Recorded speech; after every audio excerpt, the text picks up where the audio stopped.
دووبارە سڵاوتان لەبێ. وەزارەتی دارایی هەرێمی کوردستان ئەڵێ داهاتی نانەوتی بۆ مانگی ئەیلول واتا بۆ مانگی 9 خراوەتە سەر هەژماری بانکی وەزارەتی دارایی عێراق. ئەمڕۆ وەزارەتی دارایی و ئابووری هەرێمی کوردستان ڕایگەیاند 120 ملیار دینار داهاتی نانەوتی خستوتە سەر هەژماری بانکی وەزارەتی دارایی حکوومەتی فیدراڵ لە لقی هەولێری بانکی ناوەندی عێراق. هەروەها بە پێی ڕاگەیەندراوەکەی ڕۆژی ڕابردووی وەزارەتی دارایی هەرێم لەگەڵ ناردنی داهاتی نانەوتی تەرازوی پێداچوونەوەی هەمان مانگیش نێردراوە. ماوەی 5 مانگە حکوومەتی هەرێمی کوردستان بەپێی ئەو ڕێکەوتنەی لەگەڵ حکوومەتی عێراق ئەنجامی داوە مانگانە 120 ملیار دینار لە داهاتی نانەوتی بۆ بەغا ئەنێرێت. دواتریش وەزارەتی دارایی فیدراڵ بڕاپارەی پێویست بۆ دابشکردنی موچەی موچەخۆران ئەنێرێت. لە ئێستاە هیچ کێشەیەکی تەکنیکی لە لیستی موچەیان نەماوە. چاوەڕێ ئەکرێت هەفتەی داهاتوو ئەنجومەنی وەزیرانی عێراق بڕیار لا خەرجکردنی موچە بات و دواتریش وەزارەتی دارایی فیدراڵ بڕاپارەی پێویست بخاتە سەر هەژماری وەزارەتی دارایی لا لقی هەولێری بانکی ناوەندی عێراق. دواتریش دەست بکرێت بە دابشکردنی موچەی مانگی 9 موچەخۆرانی هەرێمی کوردستان.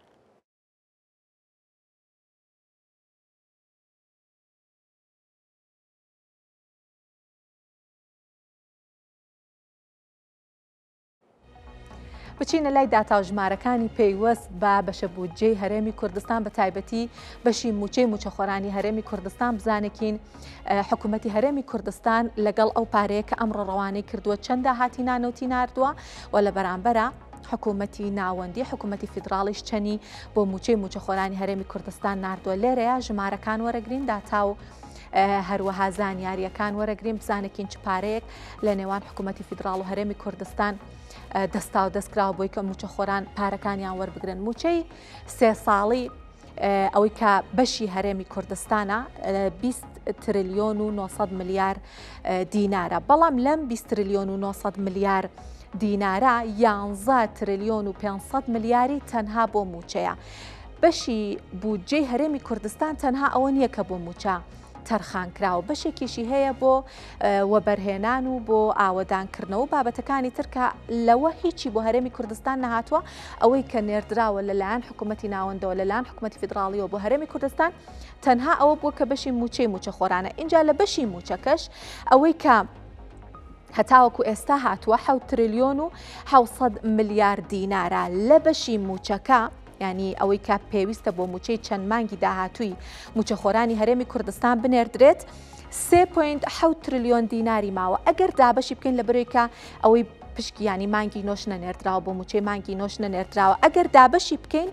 مانگانە ئەو 4 مانگە 925 ملیاری بەرەکەوێت بۆ هەر مانگێک. بە تێگڕایی حکوومەتی هەرێمی کوردستان بە تەقریبی پێویستی بە سەر و 950 ملیارە بۆ موچەی موچەخۆرانی کوردستان. بێگومان بۆ ئەو 4 مانگە ڕەنگە کەم بهێنێت. ئەیترە بێ بزانێکین کە چی لێدە لە بەرەوەی کە ئاگادارین ساڵی ڕابردوو موچەی مانگی 12 موچەخۆرانی هەرێمی کوردستان بەهۆی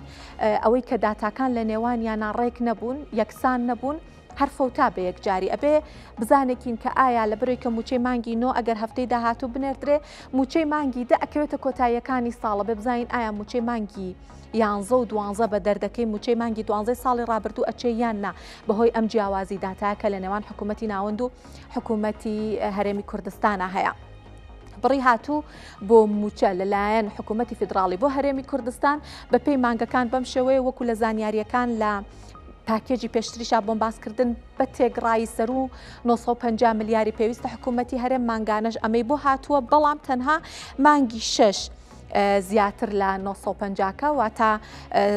سەر و 1 تریلیۆن دیناری بۆ هاتووە. ئەویش بە هۆکارەکەی هاوتاکردنی موچەی خانەنشین نابوو. دواتریش مانگی 7 و مانگی 8 هێشتا مانگی 9 بڕیاری لەسەر نەدراوە. چاوەڕێکرێ هەفتەی داهاتوو بڕیاری لەسەر بدرێت. با بزانێکین کە ئایا بڕیارە ئەدرێت یاخودنا. با بزانین زانیاری تر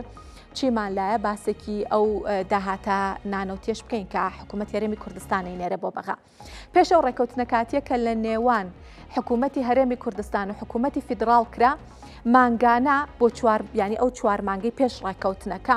بۆ نمونە مانگی 51 ملیار و 800 میلیۆن دینار لەلایەن حکوومەتی هەرێمەوە ناردراوە، مانگی 2 48 ملیار، سەر و 48 ملیار، مانگی 3 دیسان سەر و 48 میلیارد مانگی چوار گەیشتە 50 میلیارد دوای ڕێکەوتنێک کرا لەسەرەوەی کە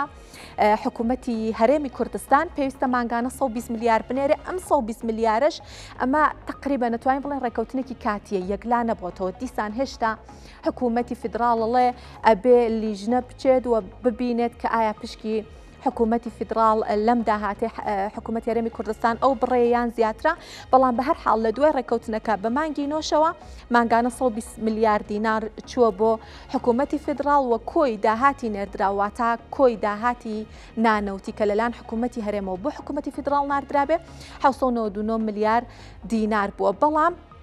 بەردەوام جیاوازیەکی شێ لە نێوان داتاکانی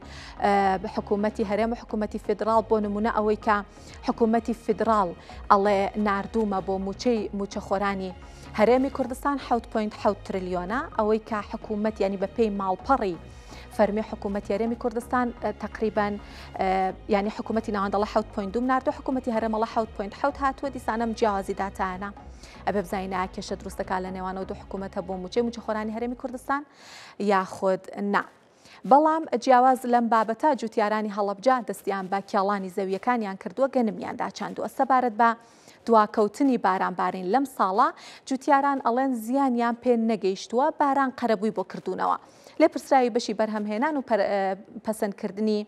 بێگومان بنەتۆ لا بەڕێوەبەراتی گشتی کشت و کاڵی هەڵەبجەش ئەڵێ هاوشێوەی ساڵانی ڕابردوو ئەم ساڵیش بە دابینکردنی بەشێک لە بنەتۆ هاوکاری جوتیاران کراوە کشت و کاڵی هەڵەبجەش ئەڵێ جوتیاران تا مانگی 12 ئەتوانن گەنم بچێنن با چاوەڕێی بارانبارین نەکەن. دەست بە چاندنی گەنم دەکرێت لە سنووری هەڵەبجە و هەورامان لە سەرەتای هاوینیشدا جوتیاران دەست بە دوورینەوەی بەرهەمی ئەو ساڵیان دەکەن لە ئێستادا جوتیارانی هەڵەبجە و هەورامان دەستیان کرۆ بە کێڵانی زەویەکان و چاندنی تۆوی گەرم و دانەوێڵەکان. جوتیارانی هەڵەبجەن و سەرقاڵی ئامادەکارین بۆ داچاندنی دانەوێڵە. سەرباری دواکەوتنی بارانبارین لە سەرەتای پاییزی ئەم ساڵ بەڵام ئەو شەپۆ لە بارانبارینەی چەند ڕۆژی ڕابردوو قەرەبووی بۆ جوتیاران کردەوە و دڵخۆشی کردوون. ژنێ پێنج ڕۆژە لە قەپەڵە دواکەوتی بێت کێشە نییە و تاوەکو 2012 هەر کێشەمان نییە بۆ چاندنی گەنم لەم سنوورە بە تایبەت بارانی باشیش باریەوە لەخوا بە زیابێ پەڵێ یاوە پەڵەیەکی باشیشی بۆ یاوین سەرقاڵی چاندنی گەرمین دەستمان پێ کردووە لە دوێنەوە ئێمە خەریکین تا احتیمالە کات سەری مانگ خەریک بین تەواو بین لەوناوە دە ڕۆژێ خەڵک تەواوە بێت. هاوشێوەی ساڵانی ڕابردوو بەشی بەرهەمهێنان و پەسەندکردنی بنەتۆ لە بەڕێوەبەرایەتی گشتی کشت و کاڵی هەڵەبجە بەدابینکردنی بەشێک لە بنەتۆ و هاوکاری جوتیارانی کردووە.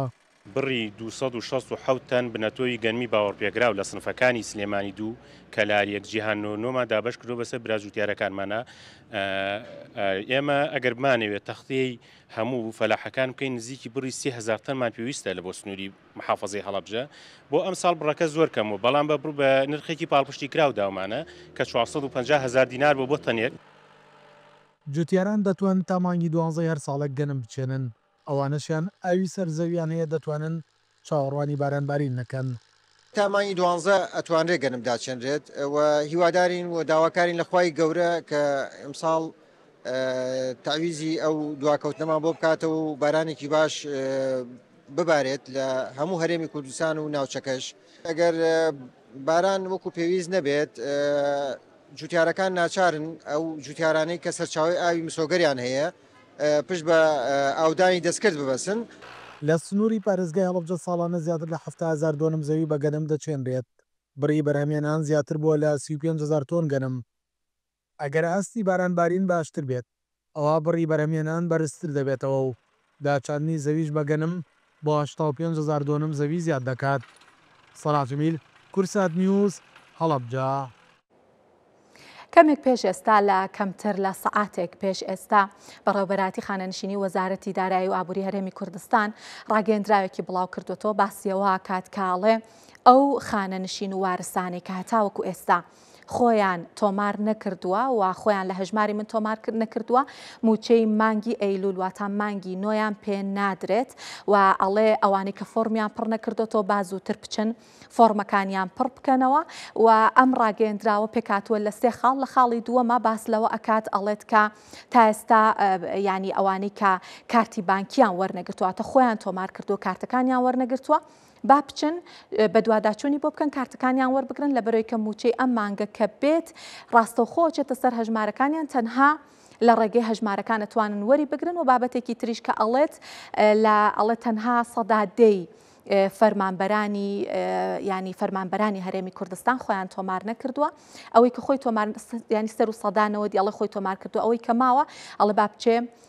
هەژمارێکی هەبێ خۆی تۆمار بکات بۆی کە بتوانێت موچەکەی وەربگرێت لە بەرەوەی کاڵێمە بڕیاری حکوومەتی ناوەندە کە هەر فەرمانبەرێک هەژماری بانکی نەبێت چیتر ناتوانێت موچە وەربگرێەوە ئەڵێ موچەکەی لە بەغاوە ئەبڕدرێمە کۆتا زانیاری بوو ویستم لەگەڵتان هاوبەشی بکەم ئەچمە لای هەواڵی دوایی کە وەزارەتی گشت و کاڵ و سەرچاوەکانی ئاو ئەڵێت لە هەرێمی کوردستان 7 ناوچەی پیشەسازی دروست دەکرێت دەستی وەبەرهێنان و وەزارەتی گشت و کاڵ بە هاوکاری هەماهەنگی دامەزراوەی دارایی نێودەوڵەتی IFC و هەروەها دامەزراوەی RDI چینی لە پرۆژەیەکی هاوبەشە ئەیانەوێت لە ماوەی 1 ساڵە 7 ناوچەی پیشەسازی قورس و سووک لە هەرێمی کوردستان بخەنە بواری جێبەجێکردنەوە وەزارەتی گشت و کاڵیش ئەڵێت هەر جووتیارێک زەویەکەی بەر ئەو ناوچە بکەوێت قەرەبوو ئەکرێتەوە بە ئەم راپۆرتە ببینین لە بەرەوەی کە باسی ئەم بابەتە کە ئەمڕۆکە میوانێکی معنا بم بابەتەشمان هەیە پرسیاری زیاتری لێکێم بزینە و زەویانە چیان بەسەردێت. سەرقاڵی داڕشتنی پلانی دروستکردنی 7 ناوچەی پیشەسازین لە هەرێمی کوردستان ئێستا ئەیان بینە موقعەکانیش بۆی بڕیار بدەن. دەستەی وەبەرهێنان و وەزارەتی کشتتوکاڵ بە هاوکاری و هەماهەنگی دامەزراوەی دارایی نێودەوڵەتی IFC و دامەزراوەی RDI چینی لە پرۆژەیەکی هاوبەشدا دەیانەوێت لە ماوەی 1 ساڵدا 7 ناوچەی پیشەسازی قورس و سووک لە هەرێمی کوردستان بخەنە بواری جێبەجێکردنەوە. بە گوێرەی ئەو ڕێکەوتنەوە و گرێبەستێکە لە نێوان ئێمە و ڕێکخراوی IFC هەیە ئەوان بۆ نمونە ینی لە ماوەی ساڵێک ئەبێ دیراسەکردنی ئەو ناوچانە تەواو بکەن بڕیار لە دوای هەڵسەنگاندنی ئەو ناوچانی کە بۆمان دیاریکردون بڕێ لەسەر هەڵبژاردننی ئەو ناوچانە بدەن بە گوێرەی ئەو هەوای ناوچەکە کەلار سلێمانیمان هەیە 1000 هکتارە. وەزارەتی کشتتوکاڵ و سەرچاوەکانی ئاوی حکوومەتی هەرێمی کوردستانیش دەڵێت هەموو ئامادەکاریە کراوە بۆ دروستکردنی ئەو ناوچە پیشەسازیانە هەر جووتیارێکیش زەویەکەی بەر ئەو ناوچانە بکەوێت ئەوە قەرەبوو دەکرێتەوە. مافی جوتیاران یەکێ لە حاڵە هەرە گرنگەکانە کە وەزارەتی کشت و کاڵ جەخت لەوە دەکاتەوە کە پێویستەکە مافی جوتیار و خاوەن مافی ڕەفتار لە زەویانەیە پێویستە حەق خۆیان وەربگرن و قەرەبووکانی خۆیان وەربگرن ئیشمان لەسەرەوە بابەتەش کردووە. بە گوێرەی ئەو پلانی وەزارەتی کشتتوکاڵ و دەستەی وەبەرهێناندایان ناوە لە سنووری پارێزگای سلێمانی 3 ناوچەی پیشەسازی و لە سنووری پارێزگای هەولێریش 2 ناوچە و لە زاخۆش 2 ناوچەی دیکەی پیشەسازی دروست دەکرێن. حکوومەتی هەرێمی کوردستان دەیەوێت بۆ ساڵانی داهاتوو سەرچاوەیەکی باشی داهات بۆ هەرێمی کوردستان دروست بکاتون و لەو چوارچێوەیەشدا بەنیازە 7 ناوچەی پیشەسازی لە هەرێمی کوردستان دروست بکات. بە تەوابوونی ئەو ناوچانەش دەرفەتێکی کاری باش بۆ گەنجانی هەرێمی کوردستان دروست دەبێت و هەروەها سەرچاوەیەکی باشی داهاتیش بۆ هەرێمی کوردستان دروست دەبێت. بڕیار محەممەد کورسات نیوز هەولێر. ئەمێ هەواڵێکی تر هەر دەربارەی کشت و کاڵتان بۆ باس بکەم دواتر ئەچمە لای میوانەکەمان لە بەرەوەی ئەم هەواڵەش زۆر گرنگە. دامەزراوەی کشت و کاڵی سەربەنەتەوە یەکگرتووەکان لە دوایین راپۆرتیا ئەڵێت کە ڕووداوە سروشتیەکان لە ماوەی زیاتر لە 30 ساڵە نزیکەی 3 تریلیۆن و 260 میلیارد دلار زیانیان بە کشت و کاڵی جیهان گەیاندووە دوای تاوتوێکردنی کاریگەریەکانی ڕووداوە سروشتیەکان لەسەر کشت و کاڵ و ئاسایشی خۆراک لە ساڵی 2025 دەرکەوتووە کە تەکنەلۆژیای نوێ گۆڕانکاری لە کشت و کاڵی جیهان شێوازەکانی چاودێری جوتیاران و حکوومەتەکان پێشبینی کاریگەریەکان و پارێزگاری لە بژێوی هاوڵاتیان دروست کردووە. بە گوێرەی راپۆرتەکە ڕووداوە سروشتیەکان زۆرترین زیانیان بە کشت و کاڵی وڵاتانی ئاسیایی گەیاندووە ئەمریکاش لە ڕیزبەندی دووەمایە. فاو ئەڵێت تەکنەلۆژیای نوێ فاکتەرێکی سەرەکیە بۆ کەمکردنەوەی کاریگەریەکان و زیانەکانی ڕووداوە سروشتیەکان بەڵام لە هەمان کاتیشا جەخلەوە ئەکاتەوە کە بەهۆی ئەو کەلێنەی لە بەکارهێنانی تەکنەلۆژیای نوێ لە نێوان وڵاتانی جیهان هەیە هەمووان ناتوانن بە یەکسانی لی سوودمەند ببن بەو پێی هەتاوەکو ئێستا 2 ملیار زیاتر لە 2 ملیار و 600 میلیۆن کەس لە جیهانە دەستیان بە ئینتەرنێت ناگات ئەوانەش ئەو کەسانن کە لە گوندەکان و لە ناوچە دوورە دەستەکانەژین و زیاترین بەرکەوتەی ڕووداوە سروشتیەکانن.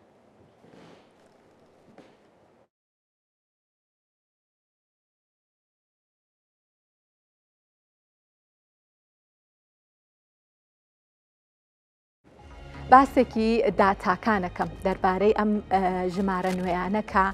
دامەزراوەی فاو دامەزراوەی کشت و کاڵی سەربەنەتەوە یەکگرتووەکان خستوێتیە ڕوو داتاکان بێگومان مەترسیدارن ترسناکن و بۆوا بێکە جیهان ئاوڕێکی جددی لە گۆڕانی ئاوهەوا باتەوە. زیانی ڕووداوە سروشتیەکان لە ماوەی ساڵی 1991 بۆ 2023 ئابەم شێوەیە کاریگەری لەسەر کەرتی کشت و کاڵ هەبووە. 3.26 تریلیۆن دلار زیان بەرکەرتی کشت و کاڵ گەیشتووە ساڵانە بە تێکرایی 99 میلیارد دلارەکە ئەکرێ ساڵێکە بڵین وشکە ساڵیەکە زیاتر بووە ئەم بڕە زیاتر بوو بێت یاخود کەمتر بەڵام ئەمە تێکراکەیەتی و 4.6 میلیارد تۆن دانەوێڵا بەهۆی ئەو ڕووداوانە لە ناوچوون 2.8 میلیارد تۆن میوە و سەوزە لە ناوچوون 900 میلیۆن تۆن شیر و بەرهەمی شیرەمەنی بەهۆی وشکە ساڵیەوە لە ماوەی ئەو ساڵانەیە لە ناوچوون و ئەڵێ بەکارهێنانی وزەی تاک 320 کیلۆ کالۆری بۆ هەر تاکێک دابەزیوە واڵێ هەر تاکێک کەمتر لەو ئاستە کە پێویستێتی کالۆری وەرئەگرێت. زیانی ناوچەکان ئەگەر بەپێی ناوچە باسی بکەم ئاسیا 1 تریلیۆن و 530 میلیارد دلار زیانی بەرکەوتووە لە ڕووی کشت و کاڵیەوە لە 147 زیانەکان بە وڵاتانی ئاسیایی بووە. ئەمریکا 713 میلیارد دلار زیانی بەرکەوتووە لە 122 دوای ئەویش وڵاتانی ئەفریقی لە ڕیزبەندی سێەمادێن. بابزانین چی ترمان هەیە هەر دەربارەی ئەم بابەتە. گەرمبوونی دەریاکان لە راپۆرتەکەیە فاو ئەڵێت گەرمبوونی دەریاکان کەمترین ئاماژەی پێکرێت لە کاتی باسکردن لە وشکە ساڵی و لە گۆڕانی ئاوهەوا بەڵام ئەبێ بیرمان نەچێت کە 500 میلیۆن کەس لەسەر ئاستی جیهان بە پشتبەستن بە دەریاکان ئەژین بۆ ماسی گرتن و بە کاروباری پەیوەست بە بۆ نمونە خۆراکە دەریاییەکان و کاروباری تر. ئەڵێ گەرمبوونی ئاوی دەریاکان 6.6 میلیارد دلار واتە 6 میلیارد و 600 میلیۆن دلار زیانی بە خۆراکە دەریاییەکان گەیاندووە واڵێ لە 115 کەرتی ماسی گرتن زیانی بەرکەوتووە بەهۆی گەرمبوونی ئاوی دەریاوە. هەروەها باسی بەکارهێنانی تەکنەلۆژیا کات ئەڵێ بەکارهێنانی تەکنەلۆژیا بۆتە هۆیەوەی کە تا ئاستێک زیانەکانی گەرمبوونی ئاوهەوا لەسەر کشت و کاڵ کەم ببێتەوە. ئەم تەکنەلۆژیانە کە باسی کردو یەکەمیان زیرەکی دەستکردە مانگی دەستکرد یەکێکی تریاناڵێ لە ڕێگەی مانگی دەستکردەوە زەویەکان دەستنیشان ئەکرێت دیاری ئەکرێت کە ئەو زەمینە بە دەقیقی بە وردی چەنەی ئاو پێویستە چەنەی پێیم پێویستە ڕێگری ئەکرێت لە بەفیڕۆچوونی ئاو و هەر شتێکی ترکە بۆ ڕواندنی گژوگیا پێویست بێت بە درۆن بە مۆبایل و بە هەستەوەرەکانەڵێ ئەمانش ئەو تەکنەلۆژیانن کە لە کەرتی کشت و کاڵا سوودی زۆری با بەرهەمەکان گەیاندووە. چۆنیەتی کاریگەری تەکنەلۆژیاش لە کەرتەکە ئەوەیە پێشبینی ئەکات کە بۆ نمونە لەم ناوچەیە گەرمبوونی ئاوهەوا گۆڕانی ئاوهەوا بە شێوەیەکەوە پێویستە چ ڕێکارێک بگیرێتە بەر ئاگادارکردنەوەی خێرا ئەیات کە ڕێکاری بەپەلە بگیرێتە بەر بۆی کەمترین زیان بۆ نمونە بڕیارە لە شوێنێک لافاو بێت کەمترین زیان بەرەو ناوچەیە بکەوێت و ڕێکاری خۆپارێزیش لە بەکارهێنانی تەکنەلۆژیا بێگومان کاریگەری زۆر لە پاراستنی بەرهەمە کشت و کاڵیەکان دروست دەکات. ئەگەر باسی سوودەکانیشی بکەین یەکێکیان بەرزبوونەوەی بەرهەمهێنانەوە تا سوودی بەکارهێنانی تەکنەلۆژیا لە بەرەنگاربوونەوەی گۆڕانی ئاوهەوا بەرزبوونەوەی بەرهەمهێنان بابەتێکە دابەزینی بە فیڕۆچوونی ئاو و پێین وەکو بۆم باسکردن کە چۆن دای ئەبەزێنێت کشت و کاڵی وردیسان کەوتم بە وردی دیاری ئەکات کە هەر زەویەک چی پێویستە و ئەتوانی بۆ بڕە بۆی تەرخام بکەی دیاریکردنی پێشوەختەی نەخۆشی هەندێک نەخۆشی هەیە لە بەرهەمی کشت و کاڵی ئەیادەڵە بە تەکنەلۆژیا توانی پێشوەختە دیاری بکەیت و ڕێگری لێ بکەیت پێشبینیکردنی بەرهەمهێنان بابەتێکی ترە دابەزینی تێچۆکان و بەرزبوونەوەی داهات یەکێکی تر لە سوودەکانی تەکنەلۆژیا لە کەرتی کشت و کاڵ و پارێزگاریکردن لە خاک و ژینگەش بابەتێکی ترە بێگومان کە باسی گەرمبوونی زەوی ئەکرێت ئاو زۆرترین قسەی لەسەرکرێت بەڵام بەڕێوە ئاوبردننی خاک یەکێکە لە گرنگترینە و بابەتانی کە ئەبێ سەرنجی بخرێتە سەر لە بەرۆیکە ئاسایشی خۆراگە خاتە مەترسیەوە. کاریگەری وشکە ساڵیش لەسەر عێراق بابەت تا باس بکەم عێراق پێنجەم وڵاتەکە لەسەر ئاستی جیهان زیاترین زیانی بەرئەکەوێت بەهۆی گۆڕانی ئاوهەواوە. ڕۆبەری شیاوی کشت و کاڵ لە عێراق ساڵی 1965 ملیۆن دۆنم بووە لە ئێستا تەنها 13 ملیۆن دۆنمە و 20 ملیۆن دۆنم زەویش مەترسی بە بیابانبوونی لەسەر ئاوی دیجلە و فراتیش بە ڕێژەی 130 بۆ 140 کەمی کردووە. ئاوی دیجلە و فراتمان بە زۆری بینیوە کەچی بەسەر هاتووە لە عێراق وەوە کاریگەری وشکە ساڵی و گۆڕانی ئاوهەوایە لا وڵاتەکانمە. کۆتا زانیاریمان بوو دەربارەی ئەم بابەتە، بەڵام وەکو بۆم باسکردن هەر لەم بارەیەوە میوانێکی زۆر شارەزا و معنا بە بابەتەکەمان لەگەڵە هیوا عەلی وتەبێژی وەزارەتی کشت و کاڵ و سەرچاوەکانی ئاو لە هەولێرەوە. کاکی واسڵاوت لەبێ پێمان بڵێ سەرەتا بە بابەتەکەی هەرێمی کوردستان و بارانبارینەکەی هەرێمی کوردستان دەست پێ بکەم. دواکەوتنی بارانبارین و داچاندن کاریگەری لەسەر بەرهەم ئاستی بەرهەم و کواڵەتی بەرهەم دروستەکایان نا جوتیارانی پێنجوێن وتیان کاریگەری نابێجە نابدڕات چییە؟ سڵاو کاتتان باش، دەست خۆش خاتوون بۆ تۆوەرا بۆ هەموو ناونیشان و زانیاریانە ئەمڕۆ ئێوارە بەسەر کشت و کاڵ و خوێندنەوەی تەقریری زانستی و بەدواداچوونە مەیدانیەکانی کوردستان هەم کار لای وەزارەتی کشت و کاڵ جێگای پێزانینە کە هاوکارمان بێکەوە کاری میدیای کشت و کاڵی دەکەین. خۆشحاڵین کە میوانتانین، خۆتان ئاگدارن کە لە چەند ڕۆژی ڕابردوو شەپۆڵێکی بارانبارین ناوچەکە و عێراق هەرێمی کوردستانی بە شێوەیەکی گشتگیر کردەوە و هەر شارێک و ڕێژەی بارانبارینەکەی بە شێوەیەکی جیاواز، بەڵام هەندێک شار زیاتر بارانی تێراباری دەتوانین بڵێن هەر بۆ پێڕاستکردنەوەی بەدواداچوونە مەیدانیەکانی زەنابتان لە بەشێکی زۆری شارەکانی هەرێمی کوردستان دوا بە دوای بارانبارینی چەند ڕۆژی ڕابردوو ئێستا جوتیاران تا ڕادەیەک دڵنیا بوون لەوەی کەوا دەتوان بە دەست بە وەرزی داچاندن بکەن و وەرزی داچاندنی فەرمی زستانە دەست پێ بکەن و بەشێک لەو زەویانە بوژاونەتەوە بارانی پێویستیان بۆ باریوە و بەشێک لە ڕێڕەوەکانیا و سەرچاو ئاویەکان بوژاونەتەوە. بۆیە دەتوانین بڵین کەوا لە بەشیشی زۆری ناوچە جوگرافیەکانی هەرێمی کوردستان بەشی ئەو بارانمان هەیە کە جوتیارانی خۆشەویست دەست بە وەرزی چاندنی دانەوەی ڕێزستانە بکەن. باشە کاکیوە، حکوومەت تا چەند پشگیری جوتیارانەکە بنەتۆیان پێیاتە ئەمساڵ؟ بەڵێ بە تاکید لە ماوەی چەند مانگی ڕابردووش لە کۆنفرانسیش ڕۆژنامەوانی بۆ ڕایگشتیش ڕاگەیەندرا کە وەزارەتی کشت و کاڵ و سەرچاوەکانی ئاو سەرباری ئەوەی کەوە قەیرانێکی ئابووری گەورە هەیە و پاڵپشتیشی ڕاستەوخۆ بۆ سێکتەری کشت و کاڵ نەبووە، بەڵام لە سوارچێ ئەو ئالەنگەری و گۆڕانکاریانەی کە بۆ پاڵپشتی سێکتەری کشت و کاڵ لە وەزارەتی کشت و کاڵ پلانی بۆ دانراوە. ئەم ساڵ توانرا نزیکەی 10,000 تۆن بنەتۆ و تەرزی پێشکەوتوی گەرمی باوەڕ پێکرا و کە بەرهەمی شێرگە کشت و کاڵیەکان و سنتەرەکانی توێژینەوە و بەرهەمی هەمانجیەکان لەگەر جوتیارە نمونیەکانی ئێمە بووە کە نزیکەی 10,000 بنەتۆ دابش کراوە کە ئەم بنەتۆیانە لەو تەرزە پێشکەوتوانن کە هەم بەرگەی گۆڕانکاریەکانی کشتهەوا دەگرن، هەم کوالیتیان لە هەمان کاتدا هەم بریشتیان زۆر باشە بە بەراورد بۆ گەرمانەی کە لە ناوچەکە و تەنان لە ئاستی عێراق دەسێنرێ. ئەمە پلانێکی دوورمەودای وەزارەتی کشت و کاڵە لە ڕێگەی سنتەرەکانی توێژینەوە بەرهێنان بە هەمانجی لەگەڵ جوتیاران لەگەڵ ڕێکخراونە دەوڵەتیەکان کار دەکات بۆ ئەوەی کەوا لە داهاتووی نزیک هەرێمی کوردستان ببێ بە خاوەن تەرزە پێشکەوتوەکان کە ئێستادا نزیکەی 20 تەرزی پێشکەوتو باوەڕ پێکراوان هەیە کە جوتیاران لە ئێستا پشتی پێدەبەستن. ئەو تەرزە پێشکەوتوانەی لە ناو هەرێمی کوردستان منافسە لەگەڵ تەرزی هاوردەکرا و لە وڵاتان کە پێشتر جوتیاران احتیمالیان دەکردە سەر. ئێستا ئەگەر پێم خۆشە بە دوواداچوونێکی مەیدانیتان هەبی کە جوتیارانی هەرێمی کوردستان تا چەند ئێستا پشت ئەستورن بەو تەرزە پێشکەوتوانەی گەنم کە لە هەرێمی کوردستان بەرهەم دێنرێ بە هەم لە ڕووی کوالیتی هەم لە ڕووی برشتی هەم لە ڕووی بەرگەگرتنی لە گۆڕانکاریەکانی کەشوهەوا. کاک عەلی بێگومان ئێمە ئەو بە دوواداچوونەکەی خەینە پلانەوە، بەڵام ئەمێ بابەتێکی تر باس بکەین. کاک عەلی، کاک هیوا، بێگومانەوەی کە ئەزانین هەمومان ئەوەیە کە باسی فرەچەشنکردنی ئابووری ئەکرێت کشت و کاڵ یەکێکە لە بابەتە گرنگەکان بۆ هەرێمی کوردستان لە بەرەوەی کە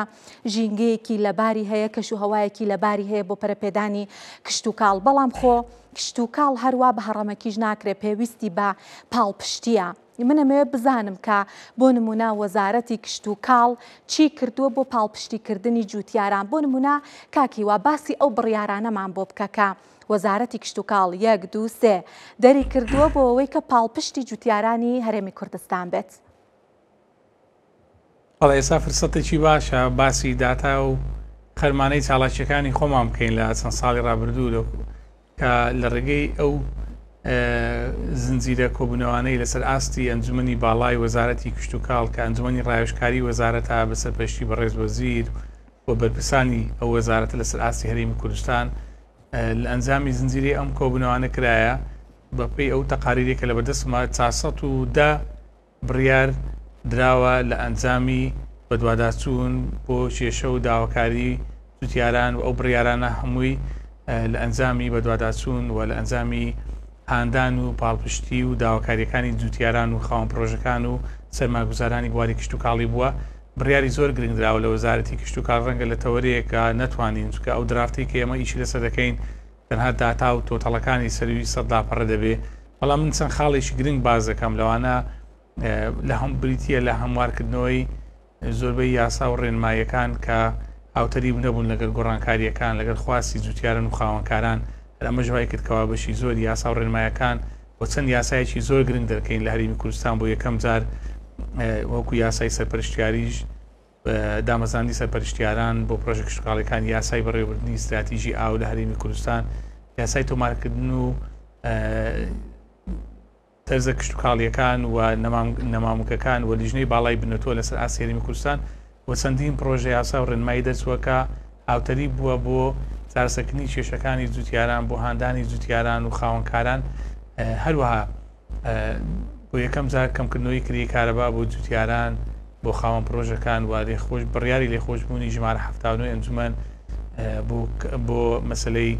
لێخۆشببوونی گومرجی بۆ هاوردەکردنی ئەو کەلوپەل و پێداویستیانەیە کە جوتیاران و خاوەن پرۆژەکان ئەم بابەتانەکەەوە ئێستا باستان کرد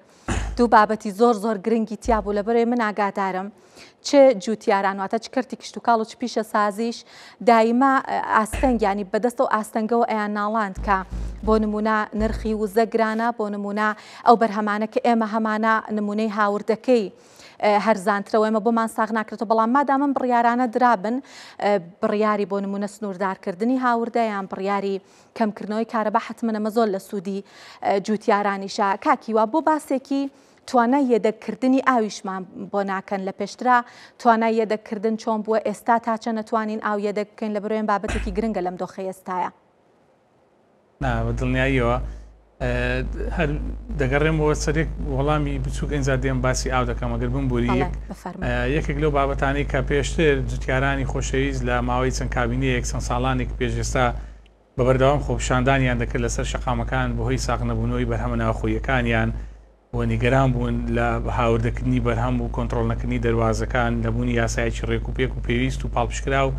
بۆ پارێزگاریکردن لە بەرهەمی ناوخۆی وەزارەتی کشت و کاڵ بە هەمانجی لەگە وەزارەتی کشت و کاڵی عراق بۆ یەکەم جار توانی ڕۆژمێری کشت و کاڵی ڕێک بخاتەوە لە سواسەوی یاسای پارێزگاریکردنی بەربوومی ناوخۆی کە ئێستا لەگەر دەیان پرۆژەی ناوخۆی کارکراوە یەکەم بۆ بە پیشەسازیکردنی بەربوومە ناوخۆیەکان دوو بۆ قەدەغەکردنی ئەو بەرهەمانەیە کە لە دەرەوە هاوردە دەکرێن لە کاتی پێگەشتنی بە مەوسومی بەرهەمی ناوخۆی لە هەمان کاتدا بۆ یەکەم جار بە هەزاران تۆن بەرهەمی ناوخۆی بە ستانداردی پێشکەوتو بە پاکێجینی پێشکەوتو ناردەی بازاڕەکانی وڵاتانی کەنداوی عەرەبی و یەکێتی ئەوروپا کراوە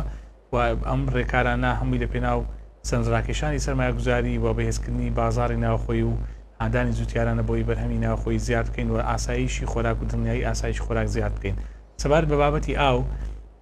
دیارە سێکتەری ئاو یاخود ئاسایشی ئاو یەکێکە لە هێڵە هەر گرنگەکانی وەزارەتی کشت و کاڵ بەداخەوە لەگەڵ ئەم دەست بەکاربوونی ئەم کابینەیە یاخود ئەم وەزارەتە گۆڕانکاریەکانی کەشوهاوە لە ناوچەکە دەستی پێکرد قەیرانی ئابووری دەستی پێکردووە ئەو بودجەی کە ناوی ئیعاناتی زراعی بوو لە بەردەستی بەڕێز وەزیر بوو ئەم بودجەیەش وەکو پێویست نەما بەڵام ئێمە هەستاین بەپێی ئەو پلانەیە کە لە بەردەستدایە بۆ ئەو هەماهەنگیانەی کە هەیە بە هەموو شێوازێک کە ئاسانیمان کرد بۆ زیادکردنی ژمارەی بەنداوەکان و زیادکردنی تاقی خەزن و ئەنجامدانی چەندین پرۆژە و بەنداوەگەر نمونەیەکی خێراتان پێ برێم جگە لە سێ بەنداوە استراتیژیەکەی کە لە هەرێمی کوردستان هەیە لە کۆی 25 بەنداو کە لە هەرێمی کوردستان دروست کراوە 8 بەنداو لەم کابینەیە دروست کراوە ئەم 8 بەنداوە تاقی خەزنی ئاوی لە 50 میلیۆمەتر سێزا و گەیاندۆتە سەروی 106 میلیۆمەتر سێزا لە هەمان کاتدا 12 بەنداوی تر کە ئێستا بەهۆی قەیرانی ئابووری و نەبوونی بودجەی پاڵپشتی تەواو وەستاوەکەم 12 بەنداوە گەر تەواو بکرێ کە لەم کابینەیە کاری تێدا کراوە تاقەی خەزنی ئاو دووبارە 170 میلیۆمەتر سێزای تر دەخاتە سەر ئەو پاڵپشتێکە وەزارەتی کشتتوکاڵ بۆ خەزنی ئاو یعنی ئێمە لە نزیکەی 50 میلیۆمەتر سێزاوە ئەگەر 12 بەنداوەکەی تریش تەواوکەین نزیک دەبینەوە لە سەروی 300 میلیۆمەتر سێزا ئاو کە دەکاتە پلانی خەزنکردن بۆ چەند هێندا بە بەراورد بە کارەکانی پێشوو لە هەمان کاتدا وەزارەتی کشتتوکاڵ وەزارەتی کشتتوکاڵ ئێستا قسەکەتان فەرمون دەمەی ئەو شتان بۆ باس بکەم کە بۆ یەکەم جار بە سەرپەرشتی بە ڕێزوەزیر ئەنجومەنی باڵای ئاودانرا لە هەرێمی کوردستان کە ئەو ئەنجومەنە یەکێک لە کارەکانی هەماهەنگی بوو لەگەڵ وەزارەتی سەرچاوەکانی ئاوی عێراق کە ئێستادا کار دەکرێت بۆ دروستکردنی 4 بەنداوی استراتیژی زۆر گەورە لە ئاستی هەرێمی کوردستان کە تاقی خەزنی ئاو لە ناو هەرێمی کوردستانەوە لە 130 دەگەێنێت بە 135 کەم یەکێکە لە پێویستیەکانی پلانی ڕوبەڕووبوونەوە و گرنگجیدان بە ئاسایشی خۆراک هەر لەم ئەنجومەنی کە بە ڕێزوەزیر سەرپەرشتی دەکا بۆ یەکەم جار وەزارەتی کشتتوکاڵ پیادەی پرۆسەیەکی گرنگ دەکا کە پێی دەڵێم ئامادەکاری بۆ پێداچوونەوە یاخود ڕێخستنەوەی دراسی استراتیژی چۆنێتی ئیدارەدانی ئاو خاک بە هەمانجی وەزارەتی سەرچاوەکانی ئاوی عێراق لەگەڵ کۆمپانیایەکی نێودوڵەتی ئیتاڵی کە پلانی چۆنێتی بەڕێوەبردننی ئاو خەزنی ئاو و کۆنتڕۆلکردنی بە فێڕۆچوونەکانی ئاو و دووبارە ڕیسایکردنەوەی ئاو و کوالیتی خاک تا ساڵی 2035 ڕێکخراوە هەموو هەرێمی کوردستان هەر لۆکەیشنێک کە شیاوی ئەوبی بەندا و پۆند و پرۆژەی ئاودێری و ڕێڕێی ئاودێری کشتتوکاڵی تێدا دروستکرێ لەسەر ئاسی هەرێمی کوردستان کاری تێدا کراوە و پێویستیەکانی ئاو جگە لە سێکتەری کشتتوکاڵ لە سێکتەرەکانی تریش ڕێکخراوە کراوەتە پاکێجێک لە ئێستا کاری لەسەر دەکرێت بۆی کەوا ببێتە نمایندەیەکەوە بە هەمانجی لەگەڵ سەرچاوەکانی ئاوی عێراق بۆی کەوا نەخشەی هەرێمی کوردستان بۆ استراتیژ و ڕوئیای ئیدارەدانی ئاو لە تا ئێستا تا ساڵی 2035 کە ئەمە یەکێکە لە هەنگاوە هەگرنگەکان کە هاوتەری بە لەگەڵ پلانی ڕوبەڕوونەوەی گۆڕانکاریەکانی کەشوهەوا یاخود کەمکردنەوەی ئەو مەترسیانی کە لەسەر ناوچەکەماندا هەیە. باشە کاکیوا من ئەوەی کە ئەمویست بیپرسم و ویستم قسەکە بە جەنابەت ببڕم پرسیارەکەم دەربارەی بەڕێوەبردننی خاک بوو جەنابەت ئێستا هەر خۆت وەڵامی ئەو پرسیارە دایەوە ینی ئەو وەڵامی من لە قسەکانی جەناب تا هەبوو بەڵام ئێستا زۆر بە کورتی ئەگەر پێمان بڵێن تا چەند گرنگی بە کردنەوەی خول و دەورە ئەیەن بۆ جوتیاران بۆ ئەو کەسانە کە پەیوەستن بە کشتتوکاڵەوە. بەڵێ بەتاکیت کە بەپی بەڕێوەبەرایەتیە تایبەتمەندەکان کە ئێمە بەڕێوەبەرایەتی گشتی توێژنەوە و ڕێنمایی کشتتوکاڵ و چەندین سنتەری ڕاهێنان و ڕێنماییمان هەیە هەزاران لە جوتیاران و دەرچوەکانی کۆلێژە کشتتوکاڵیەکان خولیان بینیوە نزیکەی 8,000 جوتیار بەشدار بوونە لە ڕاهێنان و ڕێنماییەکان لە سنتەرەکانی توێژینەوە زیاتر لە 1000 جوتیار بەشداریان کرد لە پرۆژەی نیشتیمانی گرنجیدان بە باخەکانی هەنار و زەیتون و ترێ و کە بۆی شێوازی بەرەمێنانی باخەکان بە کۆرەتێکی باز زیاد بکەین نزیکەی 11,000 دەرسووی کۆلێژ و بەشە کشتتوکاڵیەکان لە سوارچەوەی پرۆژەی ڕاهێنان پرۆژەی دامەزانی سەرپەرشتیارانی پرۆژە کشتتوکاڵیەکان یاسای ژمارە 20 و ڕێنمایی ژمارە 4 کە لە کۆی 15 ساڵی ڕابردوو گرنگی نەدرابوو بە توانای دەرچوەکان وەزارەتی کشتتوکاڵ لە ڕێگەی ئەم یاسایە و ئەم ڕێنمای ئەو لیژنە باڵایی کە دایناوە ئەستای مەسحێکی مەیدانیمان کرد بۆ ئەوی بزانینکەوە چەند دەرسووی کۆلێژە کشتتوکاڵیەکانمان هەیە تاوکو ئێستادانە مەزراون سوود لە توانایە وەرنەگیرەوە لە ڕێگەی فەرزکردنی ئەم یاسایە لە کەتی تایبەت لە ماوەی 6 ڕۆژ ئەو فۆرمەیە کە ئێمە دامامازان لە 2 ساڵی ڕابردوو بۆمان دەرکەوت کە 11,000 دەرسووی کۆلێژەکان و بەشە کشتتوکاڵیەکانمان هەیە کە 7 زیاتری ڕێگەزیمەیە بەداخەوە لە حکوومەت هەرێمی کوردستان ئەم سێکتەرە پشتگوێ خراببوو چۆن دە 11,000 دەرسووی کشتتوکاڵ گەنج و کچان و کوڕانی ئێمە کە ئەو شەهادەیان هەیە سوودیان لە توانەکانیان وەرنەگیراوە وەزارەتی کشتتوکاڵ ئەم ناوانەی دۆزیەوە ڕووماڵی نێشی کرد و یاسای بۆ دەرکرد ڕێنمایی بۆ دەرکرد و ئێستا ئەم هەموو بەشداربووەکان بۆ زانیاریتان خولیان بینی و هەمویان تاقیکردنەوەیان کرد زیاتر لە 190 بەسەرەوە لە تاقیکردنەوەکان دەرچوون بڕوانامەی خولەکانیان وەرگرت و ئێستا لەسەر ئاستی سەرجەم بەڕێوەبەرایەتی و فەرمانگە کشتتوکاڵیەکان ئەم یاسایە بەرکارە کە لە کۆی ئەم 11,000 کەسە نزیکەی 1000 کەس دامەزراوە لە سەرپەرشتیارانی پرۆژەکانی کاری تایبەت کە ئامانجی وەزارەتی کشت و کاڵە بایەخی زانستی بدەینەوە خوێندنی زانستی کشت و کاڵی لە هەمان کاتدا دەرچوانی کۆلێژە کشت و کاڵەکان دڵنیا بکەینەوە کە وەزارەتی کشت و کاڵ شوێنگەی ڕەخسانی دەرفەتی کار و سوودوەکتە لە هێزی مرۆی ئەو دەرچوانێکە لە زانست و کۆلێژ و ناوەندە خوێندنەکاندان. سپاس هیوا علی وتەبێژی وەزارەتی کشت و کاڵ و سەرچاوەکانی ئاو لە هەولێرەوە لەگەڵمان بوو. سپاس بۆ ئامادەبوونتان، سپاس بۆ زانیاریەکانتان. ڕۆژانە بڕێکی زۆر خۆراک بە فیڕۆچێوەش زیانێکی گەورە بە ژینگە و دارایی هەرێمی کوردستان ئەگەیەنێت. لە بەشێکی زۆری خواردنگەکانی هەرێمی کوردستان ڕۆژانە بەهۆی زیادەڕۆیەوە دەیان تۆن خواردن بە فیڕۆ ئەچێت. ئەمە جگەلەوەی کە زیان بە ئابووری ئەگەیەنێت لە هەمان کاتەها هۆکارێکە بۆ پیسبوونی ژینگەش. ڕکابەری لە نێوان چێشخانەکان ئەوترێت کە یەکێکە لە هۆکارەکانی بە فیڕۆدانی خۆراک لە هەرێمی کوردستان. لە بەشێکی زۆری خواردنگەکانی هەرێمی کوردستان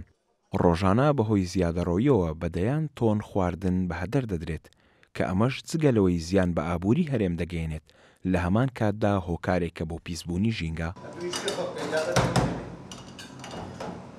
بوونی ڕکابەریکردن لە نێوان چێشتخانەکان بە یەکێک لە هۆکارەکانی بە فیڕۆدانی خۆراک دادەندرێت لە هەرێمی کوردستان. نافەسەی مەتامەکانە هەر مەتامەک و چەندی پێی دەکرێت مێز زیاتر دەڕازێنەوە فیسەبیلەوەی مشتری زیاتر لە خۆ ڕابشێشتن. ئەوی دیکەشیان هەیە مشتری خۆی هەیە مثلا مشتری حەز لێ مێجی قەلەباڵغ بیتن و حەز لێ خواردنی زیاد داواکە میوانی هەیە. سەردەمی سوۆسیال میدیاش ئێستا کە زیاتر خەڵک تەماشای سوۆسیال میدیا دەکاتن و کە دەبینی ئەو مەتامە خواردنی زیادی نایتە خوارێ قەبیلاتی زیادە ئەشیای زیادە خەرزیاتر ڕوو لەو مەتامانە دەکاتن. ژینگە پارێزان بە نیگەرانیەوە باس لەو دیاردەیە دەکەن و زیان و لێکەوتەی خراپەکانیشی لەسەر ژینگە دەخەنە ڕوو. زیانە ژینگەیەکانیەتی کە ئەو پاشماوە خۆراکیانە دەچێتە زبڵخانە فڕێ دەدرێ بەڕاستی چۆڕاوێکی زۆری لێ پیا دەبێت لە ڕووی تەندروستی و بڵاوبوونەوەی نەخۆشی و زیادبوونی پاشماوەکان کێشەیەکی زۆرە و کێشەیەکی خراپەوە. چ لە ڕووی ئاینیەوە بێت کە بابەتێکی قەدەغەکراوە و ڕێگە پێدراو نییە کە تۆ پاشماوەی خۆراکی و زادە فڕێ بدرێ. چ لە ڕووی کەلتوریەوە بێت کە ملەتی کورد بەڕاستی ملەتێک بووینە پێشتر زۆر ڕێزیان لە زادگرتەوە ڕێزمان لە خواردن گرتووە. بە فیڕۆدانی خۆراک لە هەرێمی کوردستان لە کاتێکدایە کە لە سەراستی جیهان دانیشتوانی چەندین وڵات بە دۆخێکی سەختی برسێتی داگوزەر دەکەن و بۆتە کێشەیەکی گەورە بۆ دانیشتوانەکەی. هاوشێوەی هەموو کێشەکان بە هەدەردانی خۆراک بۆتە کێشەیەکی جیهانی چونکە چەندین دەرهاویشتەی ئابووری و کۆمەڵایەتی و ژینگەی هەیە. ئەمە جگە لە بەهەدەردانی سامانی گشتی و داهاتی وڵات. ڕامان مستەفا کورسات نیوز هەولێر. بێگومان بە فیڕۆدانی خۆراک تەنها دیاردەیەکی ناشرینی کۆمەڵایەتی نییە، زیانی ئابووری بە دوای خۆیان هێنێت لە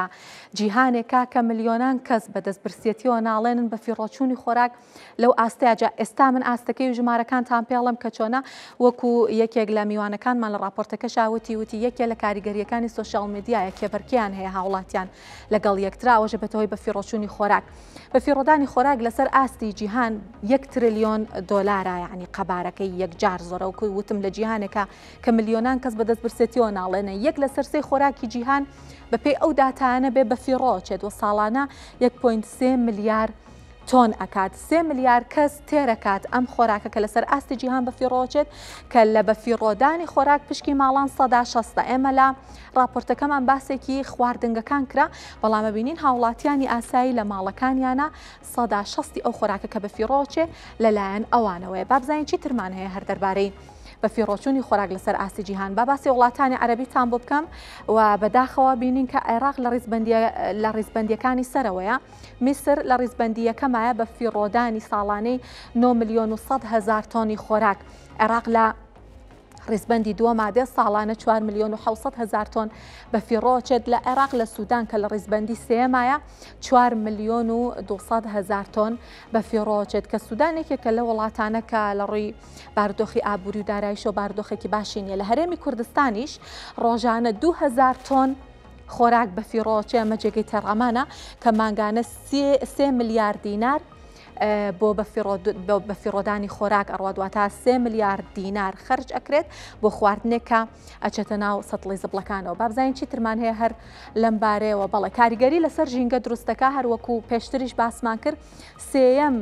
گەورەترین دەردانی گازە ژەهراویەکانە. واتە ئەگەر بمانەوێ ڕیزبەندی بکەین هۆکارەکانی دەردانی گازە ژەهراویەکان بە فیڕۆدانی خۆراک لە ڕیزبەندی سێمە، واتە زیانێکی زۆریش بە ژینگە ئەگەێنێت. 125 بەکارهێنانی ئاوی شیرین بۆ ئەو خۆراکانەیە کە بە فیڕۆ ئەچێت، واتە توانین بڵێن 125 و ئاوی کە بۆ خۆراک بەکارهێنرێت وەگەوەیەکە فڕێ بدرێت. ئەوە کۆتا زانیاریمان بۆ دەربارەیەم بابەتەمە بچمە کەرکووک. کار لە نەخۆشخانەی 400 قەرەوێڵەیەکەی کەرکووک بەردەوامە. ئەم پرۆژەیەش بە گەورەترین پرۆژەی تەندروستی پارێزگاکەدا ئەندرێت. بڕیار بوو ئەم نەخۆشخانەیە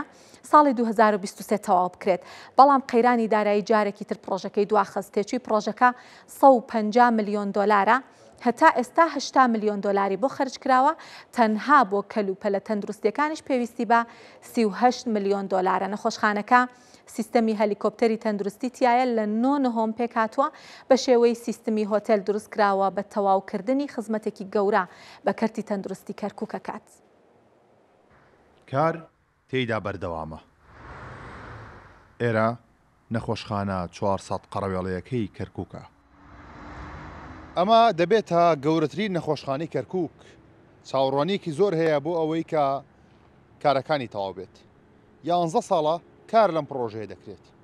من هاتووم بە دوواداچوون بکەم بۆ چۆنێتی جێبەجێکردنی پرۆژەکە و وادەی تەواوبوونی. لەگەڵم بلەم راپۆرتە زانیاریتان پێدەدەم لەسەر ئەم نەخۆشخانە گەورەی کەرکووک. مشروع إنشاء مستشفى 400 سرير قابل للتوسعة المستقبلية إلى 600. پرۆژەکەمان بریتە لە دروستکردنی نەخۆشخانەیەکی 400 قەرەوێڵەیی کە لە توانادایە دواتر بکرێتە 600 قەرەوێڵەییش. پرۆژەکە لەلایەن کۆمپانیایەکی تورکی و کۆمپانیایەکی عێراقیەوە جێبەجێ دەکرێت. لە 157 کاری پرۆژەکەمان تەواو بووە. لە ڕاستیدا دواکەوتن لە پرۆژەکەدا هەیە. پرۆژەکەش لە بنەڕەتدا پێکاتۆ لە بینای سەرەکی نەخۆشخانە و شوێنی نیشتە جێبوونی پزیشکان و سەوزایی و خزمەتگوزاریەکانی تر. هەر لە چوارچێوی پرۆژەکەدا هەموو پێداویستەکانی نەخۆشخانەکەش دابین دەکرێت وا بڕیارە ئەم نەخۆشخانەیە ساڵی داهاتوو تەواو بکرێت. تحتوي على البناية الرئيسية. بڕیار بۆم نەخۆشخانەیە ساڵی 2023 تەواو بکرایە، بەڵام قەیرانی دارایی جارێکی دیکە پرۆژەکەی دواخست. من بۆ بە دوواداچوونی زیاتر دەچمە بەشی پرۆژەکانی تەندروستی کەرکووک. عید وزارەی سەحەیە لەوێ شۆت عقد کراوە لەگەڵ شەریکەیەکی تورکی، ینی پەیوەندی بە محافەزەوە نییە. ئەو مەشروعە تامان لە 2011 دەست پێکراوە، بەڵام دووسێ مەراحل وەستاوە، هەر لە کات کۆرۆنای وەستا، لە کات ئەحداث داعشا وەستا،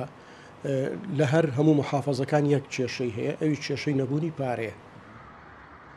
پرۆژە تەندروستی مەزنەکەی کەرکووک تێچووی 150 ملیۆن دۆلارە. تا ئێستا 80 ملیۆن دۆلاری بۆ خەرج کراوە. تەنها بۆ کەلوپەلە تەندروستیەکان پێویستی بە 38 ملیۆن دۆلارە و سیستەمی هەلیکۆپتەری تەندروستی تێدایە و لە 9 پێک هاتووە بە شێوەی سیستەمی ئۆتێل دروست کراوە. کارۆن محەممەد کورد ساد نیوس، کەرکووک. ئەچمە سۆران، شارەوانی و قایمقامی سۆران چەند پارچە زەویەکی نیشتەجێبوونی 2 جار داوە بە هاوڵاتیان لە کاتێکا زەویەکە بۆ دروستکردنی خوێندنگە دانراوە لە گەڕەکی ئیسقەڵا لە ناوەندی قەزای سۆران. دوای 11 ساڵ بڕیار دراکە خوێندنگەیەکی 6 پۆلی دروست بکرێت، بەڵام لە کاتی دەستکردن بە ڕێکارەکانی لابردن و قەرەبووکردنەوە دەرکەوتووە کە ئەم زەویە پێشتر دراوە بە کەسانی تر و مۆڵەتی دروستکردنی خانووشیان پێدراوە. ژمارەیەک پارچە زەوی نیشتە جێبوونن لە گەڕەکی ئیسقەڵا لە سەنتەری قەزای سۆران بە شێوەیەکی ڕسمی لەلایەن شارەوانی سۆران و قایمقامیەتی قەزای سۆران بە هەمان ژمارە بە 2 هاوڵاتی دراوە بە مەبەستی بنیاتنانی خانووی نیشتە جێبوون لە کاتێکدا زەویەکەش بۆ دروستکردنی خوێندنگا هێشتراوەتەوە. 2000 شارەوانی تەوزیعی کردە پێشی دەنگدانەی دەیەمە، پاش دەنگدانش ئاە خەرک دێتن ئەمە لۆمیان خۆش کرد شارەوانی ئەرانە خەرک دێ ئەرێکاکە وەلای هەردێمەنە و شارەوانیش ڕێپێدراوی دایتەمە و هەموو ڕێپێدراوی خۆیان وێ یعنی خەرکەکەی مشلەی ناوی دێت تێراری قەرەبیان کردیمەوە ئەمە نازانین لەو شتەی هاری نابێت بەعزێکیان تاپۆیان کردووە پاش تاپۆکردنی شەساینە شارەوانی هاتێت تەوزیعی کردی دایکی بۆ برادەرانە یعنی قەرەبوویان بکەنەوە بە حەردی خەڵکی بە حەردی سەحیبی هەی توێستا حەردی من بێ بفرۆشی بدەی بە کەسەکی کواشتیوە ماقول هەیە ماقولەتی نییە یعنی شارەوانی تو حەردی تاپۆ بگەی پارەی تاپۆی لە کابرای بستینی بەس جارەکەدی حەردی تاپۆ بدەی بە کابرایەکی دلێواتی قەرەبوویە. دوای 11 ساڵ بڕیاردان و دانانی بەردی بناغی دروستکردنی خوێندنگایەکی شەشپۆلی ئێستا ڕێکارەکانی لابردن و قەرەبووکردنەوەی 6 خانوو دراوە کە لە هەمان زەوی ئەو خوێندنگایە بڕی 200 مەتریان پێ بدرێت بەڵام ئێستا دەرکەوتووە ئەو زەویە پێشتر لەلایەن شارەوانی دراوە بە کەسانی تر و ڕێگاپێدانی دروستکردنی خانووشیان هەیە. تووشا مەکتەبێکە 43 نەفەر لەسێ یەک پۆلینە یعنی 43 نەفەر دەبی لە یەک پۆلی بن ڕعلەمان هەموو شکاییە ئەو عاردەیە هەموو ئینتخابان دێن دەڵێن لەوتان دەکەینە مەکتەب هیچ ناکرێتە مەکتەب ڕعلەمان هەموو شکایە سستانە ناو بەس سەرمان دەکەویتن بەهاوینیان بەردەمان لەو پێ ناکەن لەناو کابینی دەکوڕی لە گەرمان ئەوەندە گەرمایە پێش دەکدان بوو گوتیانەوە ئەو هەرزانیان لە بۆ مەدیاری کردوندانیانێ بەرەخەم